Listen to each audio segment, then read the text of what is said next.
Baik, pemirsa, segera kita mungkin juga akan menyihat dan juga mengetahui lebih dalam lagi begitu ya. Di studio sudah hadir Mas Nur Haki Zaki, Mas Nur Hadi Zaki, terima kasih. Assalamualaikum, maaf lahir batin juga.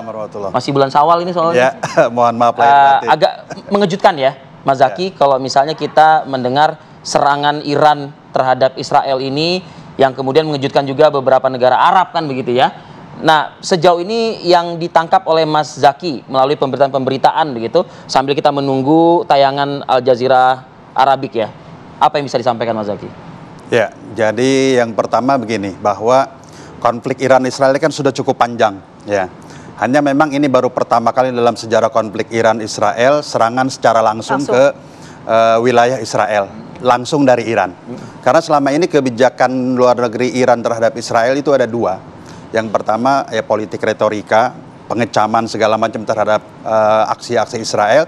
Yang kedua biasanya Iran itu menggunakan proksi, gitu. Selama ini yang digunakan seperti di Lebanon ada Hizbullah, kemudian sekarang ada Houthi di Yaman, gitu kan. Walaupun secara tidak langsung misalnya Iran mengakui melatih beberapa para pejuang Hamas dan sebagainya, tapi itu secara tidak langsung ya kan. Tapi yang selama ini langsung terhubung dengan Iran kan kebanyakan negara-negara yang memang di sekitaran Israel ya kan, seperti di Lebanon atau di Houthi yang sekarang memberikan tekanan juga terhadap aksi-aksi itu. Nah, terlepas dari itu semua memang ada dua pandangan ya secara ekstrim. Yang pertama ada yang berpandangan bahwa ini sekedar drama saja gitu untuk drama saja. Ada yang berpendapat begitu bahwa ini untuk memuaskan publik. Iya betul. Betul. Karena kan publik Iran pasti akan menuntut. Ini gimana ceritanya? Ada 12 tentara yang mati, bahkan 2 jenderal. Tidak berbuat apa-apa begitu ya. Itu pasti Iran harus bertindak. Dan ini memang termasuk dalam satu sejarah gitu kan. Terlepas drama atau bukan, kita juga melihat bahwa ini satu kemajuan dibandingkan dengan apa yang terjadi sebelumnya. Iya, penyerangan secara langsung. Dan kalau dia tidak terkontrol, kemudian tidak ada respon yang serius dari negara-negara Timur Tengah atau termasuk dari Amerika, dan eskalasi bisa saja sangat mungkin, segala sesuatu masih terbuka gitu kan. Sangat mungkin itu akan meluas menjadi perang kawasan yang lebih luas sesuai dengan jarak Iran yang sangat luas sampai ke Teluk begitu kan. Itu tentu akan merepotkan semua negara-negara di Timur Tengah. Oke. Gitu. Baik. Sedikit mungkin kita simak dulu ya pemberitaan di Al Jazeera saat ini, bisa dibantu Mas Zaki untuk mengalih.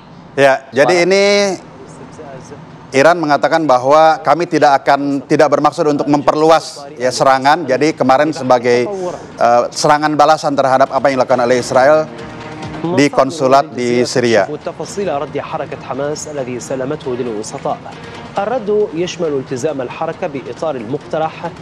Beberapa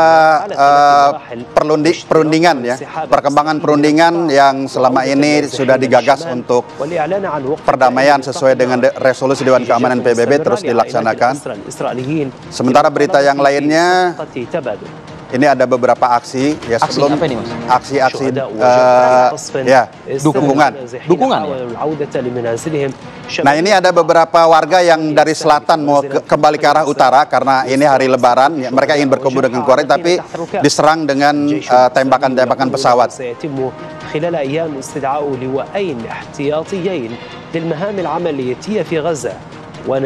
Artinya serangan-serangan terhadap penduduk Gaza masih terus terjadi oleh Israel. Ini cuplikan-cuplikan berita yang akan dihadirkan ya. Headline mereka begitu. Headline, betul.